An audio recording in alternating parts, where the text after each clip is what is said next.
თბილისის საქალაქო სასამართლოში თავდაცვის ყოფილი მინისტრის ჯუანშერ ბურჭულაძის მისი მოადგილის გიორგი ხაინდრავას, ამავე სამინისტროს შესყიდვების დეპარტამენტის ყოფილი უფროსის ვლადიმერ ღუდუშაურის და ბურჭულაძის ცოლის ძმის ვასილ მხეიძის სასამართლო პროცესი მიმდინარეობს. დღევანდელ სხდომაზე კვლავ ბრალდების მხარის მტკიცებულებებს იკვლევენ და იკითხება სამი მოწმე თავდაცვის სამინისტროს თანამშრომლებმა, რომლებმაც აპარატურის შეძენის პროცედურებზე ისაუბრეს.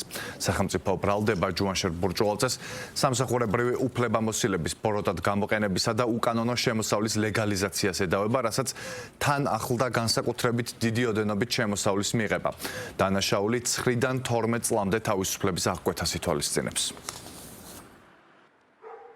დღეს გრძელდება არსებითი განხილვა, პირველ რიგში სასამართლო პასუხს გაგცემს წინა პროცესზე დაყენებულ შუამდგომლობაზე მტკიცებულებების დაუშვებლად ცნობასთან დაკავშირებით. ისინი დავაყენეთ შუამდგომლობა გარკვეული მტკიცებულებების დაუშვებლად ცნობის თაობაზე, შეეხებოდა ტელეფონიდან გამოთხოვილ ინფორმაციებს, ტელეფონებიდან, სადაც ასახულია ბრალდებულებსა და მის ადვოკატებს შორის კომუნიკაცია. ადვოკატებს შორის კომუნიკაციის ფიქსაცია, მოტანა და ასე შემდეგ კანონმდებლობით დაუშვებელია.